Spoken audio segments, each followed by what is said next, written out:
भाई लोगों, मैं आपके सामने एक बहुत गंभीर मुद्दे को शेयर करना चाहता हूँ और ये मुद्दा है मज़दूरों का पलायन। इस मज़दूरों के पलायन के अंदर कौन दोषी है? यहाँ पे दोषी का मतलब मेरा किसी के प्रति सवाल उठाना नहीं है। यहाँ पे दोषी का मतलब है कि किसको सबसे ज़्यादा नुकसान होगा, जो अपने नुकसान को बचा सकता था। सबसे ज़्यादा वही बात मैं फिर बोल रहा हूँ, नुकसान वर्ड को मैं दोषी यूज़ कर रहा हूँ, दोषी के रूप में यूज़ कर रहा हूँ, वो ध्यान रखना। तो मेरे हिसाब से सबसे ज़्यादा दोषी तो व्यापारी वर्ग है, इंडस्ट्रियलिस्ट, उद्यमी, छोटे मोटे। क्योंकि बड़े वाले तो लोन पे चलते हैं, और अगर उनकी तो अगर फैक्ट्री बंद हो गई, इंडस्ट्री बंद हो गई तो वो जेल में चले जाएंगे, लोन ले रखा है। तो मैं उनकी बात नहीं करता, मैं बात करता हूँ व्यापारियों की और उद्यमियों के। उद्यमियों से मतलब है जो अपनी कैपिटल ज़्यादा लगा रखी है जिन्होंने, और बैंक से लोन कम रखा है, सबसे ज़्यादा दोषी। क्यों? जिस तरीके से दुकान के अंदर, शॉप के अंदर एक माल होता है, वो हमारी प्रॉपर्टी होती है, हमारी एसेट्स होती है। जिस तरीके से फैक्ट्री में, प्लांट एंड मशीनरी होती है, वो हमारी एसेट्स होती है। वैसे ये मजदूर हमारी एसेट्स थे।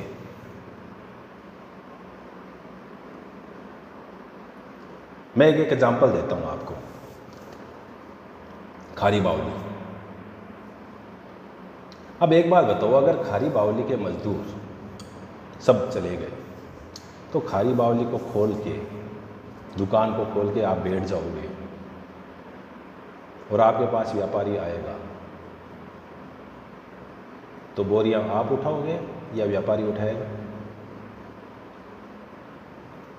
ठेला घिंस के आप ट्रांसपोर्ट तक ले जाओगे या वो व्यापारी ले जाएगा? जब मजदूर नहीं होंगे तो आप दुकान खोल के क्या कर लोगे? किसको बेचोगे? कौन ले जाएगा? ये किसको आप इनवाइट कर रहे हो? ऑटोमेटिकली आप ऑनलाइन सर्विसेज वाली बड़ी बड़ी कंपनियों को इनवाइट कर रहे हो कि वो ऑनलाइन सर्विस दें और आपकी दुकानें बंद हो जाए, हमारी दुकानें बंद हो जाए। आपकी नहीं, हमारी भी, क्योंकि मेरी भी दुकान है। सबसे बड़े दोषी हम क्यों हैं? क्योंकि हम उस एरिया में रहने वाले हर मजदूर को जानते थे, वो हमारे से को जानता था, हमारे उनसे पर्सनल रिलेशन थे, हमारे रिलेशन हर ठेले वाले के साथ में थे, उनको जानते थे, नाम से जानते थे। अगर हम उनको बोलते कि आप रुको, हम आपके खाने पीने की व्यवस्था करेंगे, तो हमारी बात समझते वो। सरकार ये दे रही है, सरकार वो दे रही है, उनको भी पता है सरकार क्या देती है और सरकार की कितनी मजबूरियां होती है। आज पॉलिसी बनती है, नीचे पहुंचते पहुंचते 15-20 दिन लग जाते हैं। तो सबसे बड़े दोषी हम हैं। इसका नुकसान किसे होगा? ये मजदूर जाने का नुकसान हमें होगा। दोष से मैं बार बार बोल रहा हूँ नुकसान का, मैं दोषी का वर्ड है ना नुकसान, मतलब अपने घर में आग लगाना अपने आप, मैं वो बोल रहा हूँ। दूसरे नंबर का दोषी कौन? State government.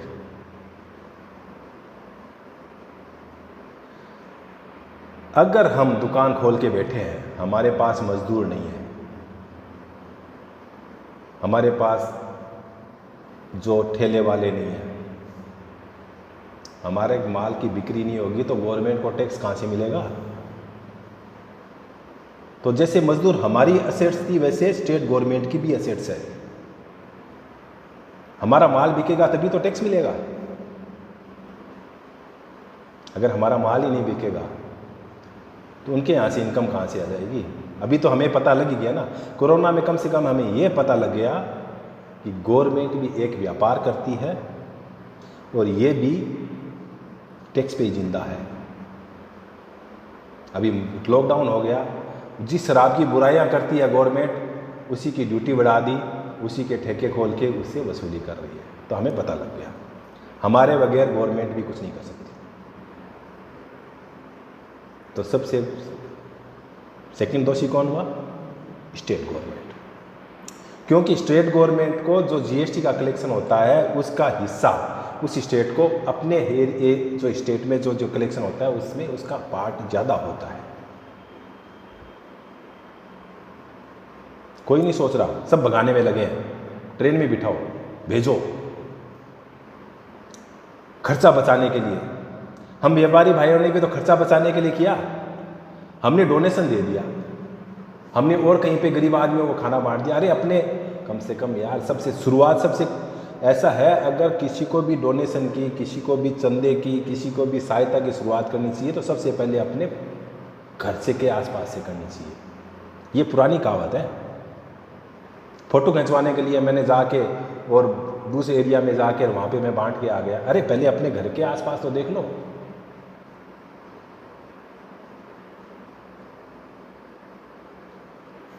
अब स्टेट गवर्नमेंट तो खर्चा बचाने के लिए, अगर स्टेट गवर्नमेंट ने दिमाग लगाया होता, उनको पता है कि इनको कौन समझा सकता है, क्लास को क्लास टीचर ही समझा सकता है। और इन मजदूरों का क्लास टीचर कौन था? इन मजदूरों का क्लास टीचर उस एरिया का व्यापारिक मंडल था जिस एरिया में वो काम करते थे, उस फैक्ट्री का मालिक था जिस फैक्ट्री में वो काम करते थे। तो वो क्लास टीचर को बोलती कि हम तुम्हारे को कंट्रीब्यूट करते हैं, तू इनको रख। क्योंकि अगर वो नहीं रहेंगे तो तुम्हारे पास टैक्स कहाँ से आएगा? मेरे गवर्नमेंट को ये सोचना चाहिए कि कहाँ से टैक्स आएगा भाई।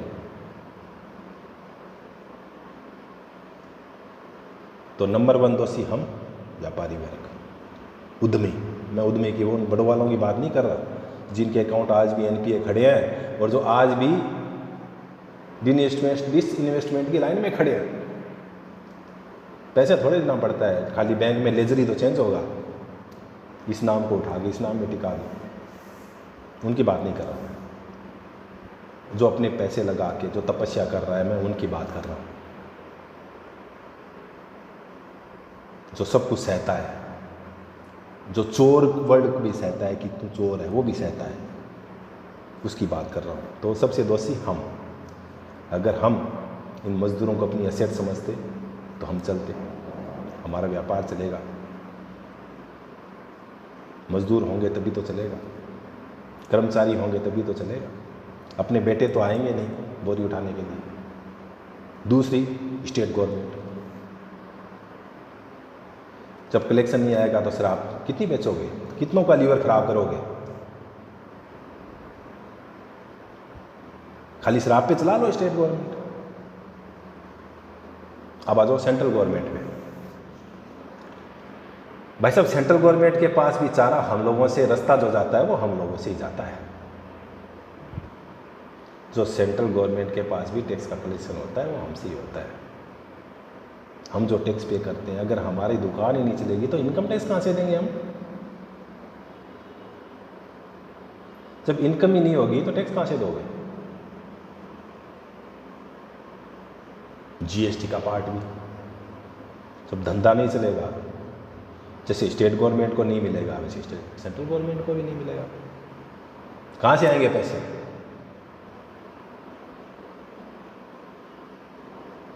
सेंट्रल गवर्नमेंट ने भी नहीं सोची ये बात। ये लायबिलिटी नहीं है, ये एसेट्स है, ये पिलर है, ये मजदूर है, ये पिलर है हमारी अर्थव्यवस्था के, सेंटर की अर्थव्यवस्था के लिए, स्टेट की व्यवस्था के लिए और हमारे बिजनेस के लिए। ये तीनों के लिए पिलर है। ये सबसे नीचे के मजबूत जो बोलते हैं उसको एक कहानी थी प्रेमचंद की, जो क्या बोलते हैं, नींव है ये नींव, बिना नींव के बिल्डिंग नहीं खड़ी हो सकती, ये नींव है, इसको भगा दिया। कौन खर्चा करेगा, कब खुलेगा लॉकडाउन? अब क्या होगा? जो इतनी तकलीफ से जा रहे हैं, जो इतनी तकलीफ से पैदल जा रहे हैं, ये नेता लोग तो पद यात्रा करते थे भारत पूरे पता नहीं कहाँ से, कन्याकुमारी से कश्मीर, ये इन्होंने नाप दी, ये वापस आएंगे क्या? क्यों वापस आएंगे? खाने को तो उनको गांव में मिल जाएगा, लेकिन उनके वगैरह आप क्या करोगे, मैं क्या करूँगा, सेंट्रल गवर्नमेंट क्या करेगी, स्टेट गवर्नमेंट क्या करेगी? डंडे मार के आप भगा सकते हो, लेकिन डंडे मार के ला नहीं सकते। इसलिए मैं आज भी बोलता हूँ, जो अभी नहीं गए हैं उनको रोक लो, और रोकने की शुरुआत हमें करनी पड़ेगी, व्यापारियों को करनी पड़ेगी हमें।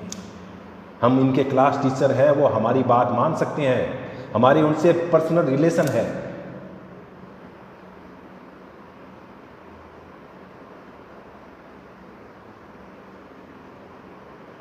इसलिए हम दोषी हैं। क्योंकि हम इनको नहीं रोकेंगे, हमारी दुकान नहीं चलेगी, फिर भी हम चोर कहलाएंगे। ये गवर्नमेंट तो फिर भी डालेगी, रेट डालेगी, ये करेगी, वो करेगी, नहीं बिक रहा है। अरे भाई कहाँ बिकेगा? जब हमारा मार्केट नहीं खुलेगा तो फैक्ट्रियाँ कहाँ से चल देगी? फैक्ट्रियों से बनने वाला माल बेचने वाले तो हम लोग ही हैं, तो रोक लो। स्टेट गवर्नमेंट को मैं समझाता हूँ, रोक लो, इसको खर्चा मत समझो। तुम सोच रहे हो हम खर्च कर रहे हैं, तुम सोचो मत, तुम ये बोलो मैं हम इन्वेस्ट कर रहे हैं। तुम ये बोलो कि हम 10 लाख लोगों को या 20 लाख लोगों को खाना खाने का इतना खर्च कर रहे हैं। तुम खर्च नहीं कर रहे हो, तुम ये इन्वेस्टमेंट कर रहे हो। इसको एसेट समझो, इसको इन्वेस्टमेंट समझो,